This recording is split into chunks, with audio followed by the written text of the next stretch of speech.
This is part 13 of the Craftsman Emerson 150 Drill Press Rebuild series. If you haven't seen part 12, click the link at the top of the screen. In this video, we will begin assembly of the drill press, starting with a lot of the sub-assemblies. Hello everyone, I'm Jeff and welcome to my shop. We got a lot to cover, so let's get to it. Before we get to the assembly, we need to sand or resand the milled surfaces on the table and the base. So here I'm just hitting the table, which we've already sanded before, with 220 grit and then 320 grit.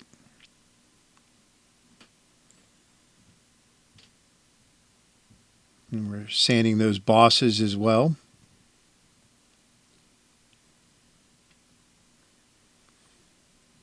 And then we're going to apply some Johnson paste wax to everything that we just sanded. So Johnson's doesn't make their paste wax anymore, but I still have a can. And really just about any cabanuba, however you say it, floor paste wax would do. And this just applies a thin wax coating to the bare metal to help protect it from rust and oxidation. I typically reapply this paste wax about once a year to all of my drill presses and anything that's bare metal like this.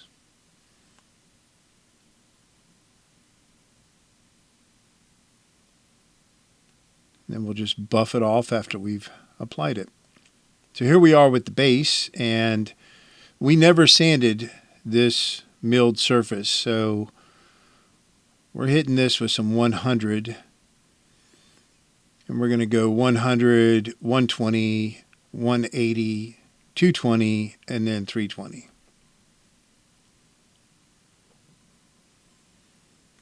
And we're sanding that boss as well around the column.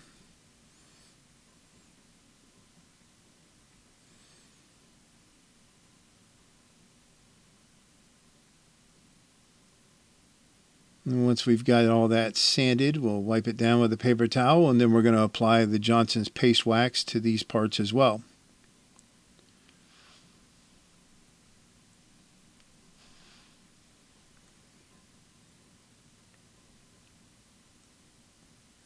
So if you're doing this after you've painted, like I did here, you just need to be careful, make sure that you don't damage any of the paint as you sand all this stuff.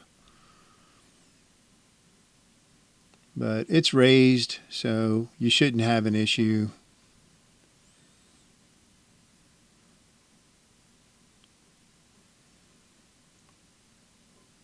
Next, we'll go ahead and install the model number panel.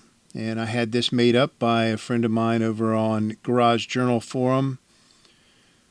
His username is Matt Blast on Garage Journal Forum. And we needed a new one because we converted this drill press from a floor standing to a bench top. Next, we will install or assemble the motor mount. So on a 150, the motor mount pins, which is what's in the vise there, swing so that you can tilt your motor and change the belts. So it has these 1/4-inch roll pins that connect the pin that is in the vise with the motor mount itself. It's a pretty simple assembly. Nothing complicated here. The pins are a little longer than they need to be, so I kind of even them out. But there you go. Next, we'll assemble the tilt lock that goes on the bottom of the motor mount. And this connects to the stud that's coming out of the back of the head casting and locks the motor mount in place so that it's not flapping around. There's actually 3 different designs for these motor mounts on the 150s. And the one that I've got, the stud locks into it. Next, we'll install the headband to the head casting. And it's just a matter of adding these two drive screws.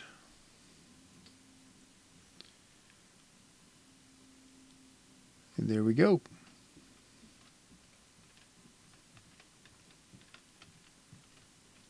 Next, we're going to assemble the chuck. And I've got a whole video on the Jacobs chuck and how to disassemble them, assemble them, and all of that. I'll put a link to it here. So the first thing I'm going to do is I'm lubricating the bores that the jaws are going to ride in with this NLGI Mystic grease. This is got moly in it, and it's an excellent grease for this. I think it's Mystic number 2. Then we'll insert the jaws. So if you watch the video that I just had the link for there, each one of these jaws has to go into a specific bore. If you don't assemble this correctly, the chuck won't function properly. The jaws won't meet when you fully extend them flush, and you won't be able to use the chuck. So you need to make sure that you've got the correct jaw going into the correct bore. Now the bores on the chuck body are numbered, but the chuck or the jaws themselves are not numbered. There is a way to tell which one is which, and I cover all of that in that omnibus video. So once you've got all 3 of the jaws in their proper bore, I like to extend them a little bit and then apply more of that grease to the threads on the jaws.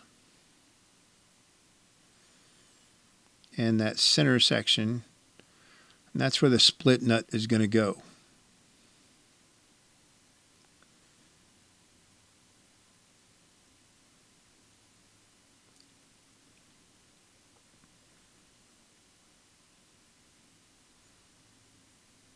And I'm not going to speed through any of this so that you guys can see how all this happens.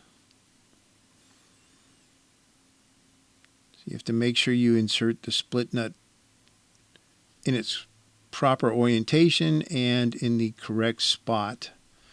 And then you can hold the split nut closed and rotate the chuck body, and those jaws should come and meet completely flush, and then they should retract as well. Everything should be nice and even, and if it does, then you've assembled it correctly. So you want to make sure your jaws are protruding about 1/2 inch, and then we can lubricate up the chuck sleeve and then install it. And the sleeve will hold everything together. So you have to have those jaws protruding about 1/2 inch when you assemble or disassemble the chuck.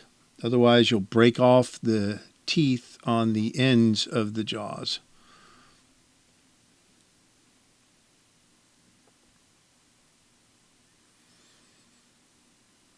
They do make rebuild kits for these chucks, but those are $80 to $100, and you can buy a new chuck for about $100, $120, $150. So why bother with the rebuild kit?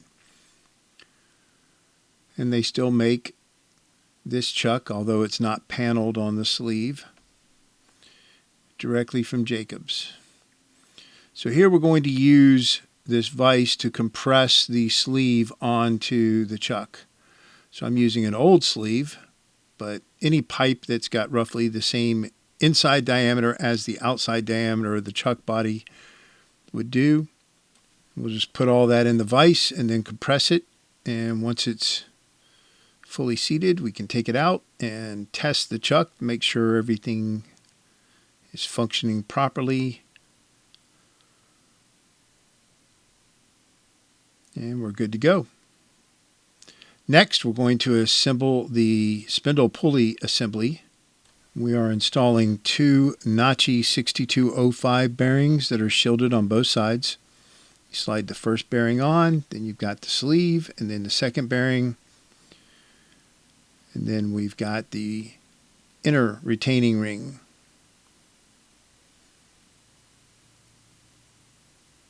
And we'll just check to make sure those bearings spin freely. We're good to go. Next, we'll install the Quill retaining ring. If you remember, we went ahead and modified. This was originally a 100 series Quill, and we cut that channel in there. So we're just using some vice grips to expand that ring and then slide it on there. Make sure it's in the proper place. So next we can assemble the spindle quill assembly, and for that we're using NTN bearings, and these are NTN 6202 5/8 special bore bearings. So you have to have a 5/8 special bore bearing for this. The 6202 comes with normally a 17 millimeter or something like that bore. You have to get the special bore. That is 5/8 because your spindle is 5/8. So we can slide the first bearing on there. And these go on way easier than the old ones came off. After we've cleaned everything up, and then we can get the quill and seat that bearing inside the quill. Then we've got the second bearing.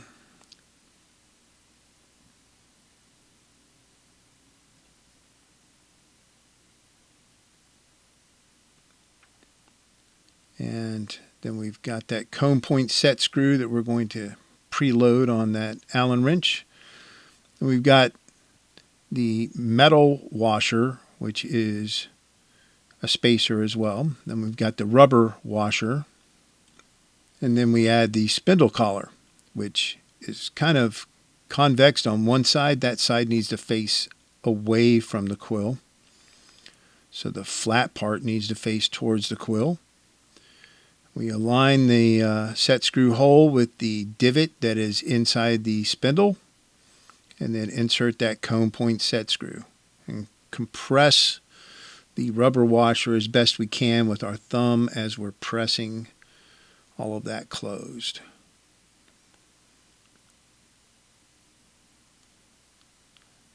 And there we go.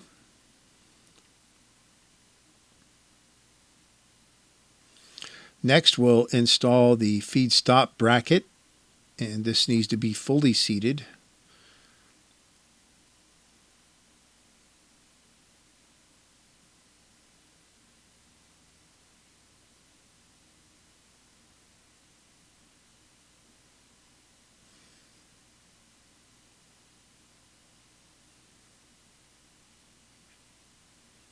Once we've got it on there, then we can install the chuck. So before we install that chuck, let's clean out the socket that's inside that chuck with some rubbing alcohol or acetone.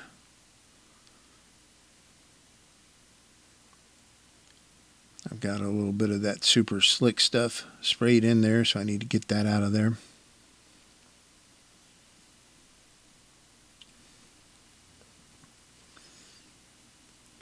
We don't want to have any oil or anything like that in there. So we're going to use acetone and a paper towel.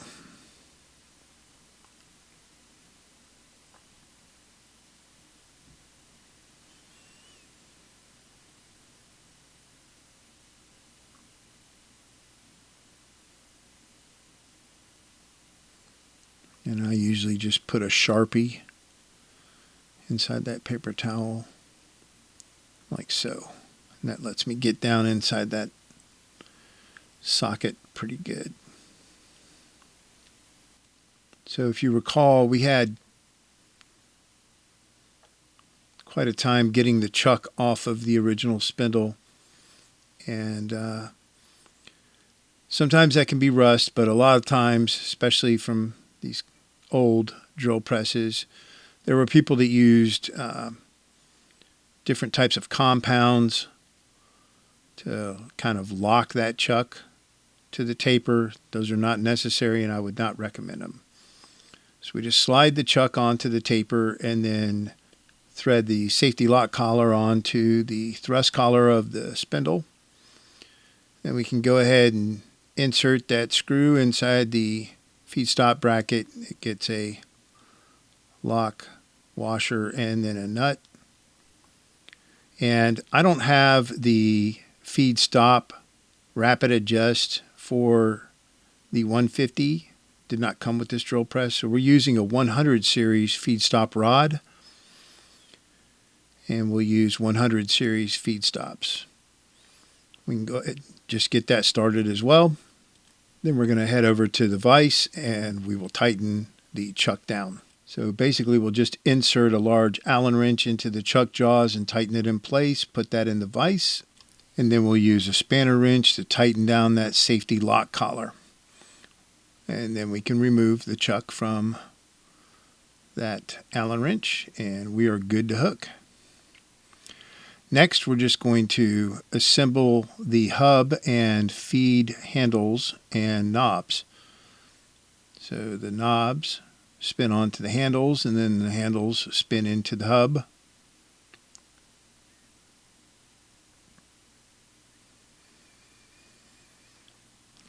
And on the left-hand side there, you can see we have the pinion, and then there is a fiber washer for the 150 series.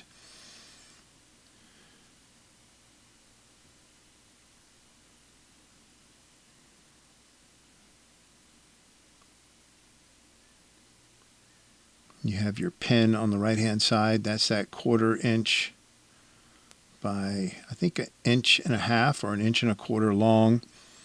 And 1/4 of it is splined. Next, we'll insert the outer retaining ring inside the head casting.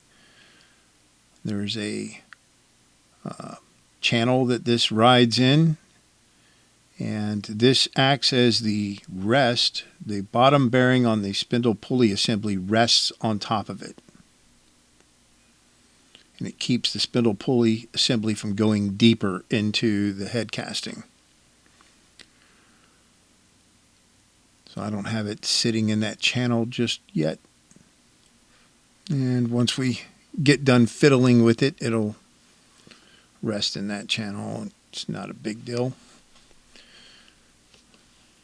Normally it just pops right into that channel, but this one, I guess I didn't have it like perfectly level or whatever, but it'll go into it.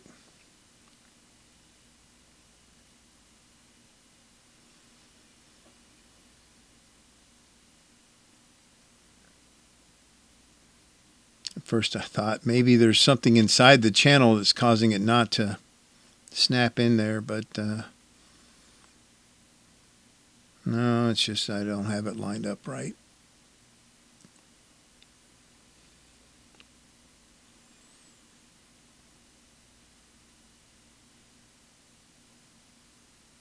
Once I started to spin it, then it locked right in there, no problem. Next, we'll go ahead and mount the motor to the motor mount. So you can do this in a couple of different ways. I like to line the motor completely with the top end of the motor mount. We end up moving the motor as far down the motor mount as it will go once we get it on the drill press, but yeah. These are, I think, 1.5 inch carriage screws or carriage bolts, and then they get a washer and a nut.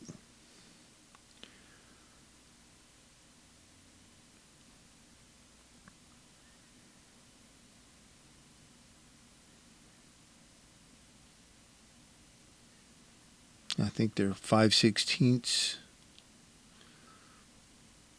I don't remember now.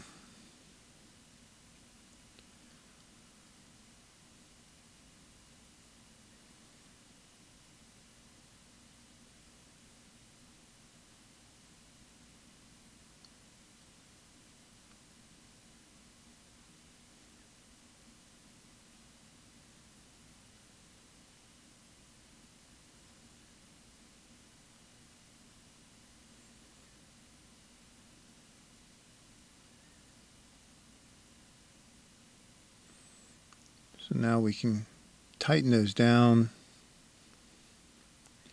And like I said, once we get this on the drill press, we're going to have to play around with this and make sure everything's lined up properly. But that's going to wrap up this video.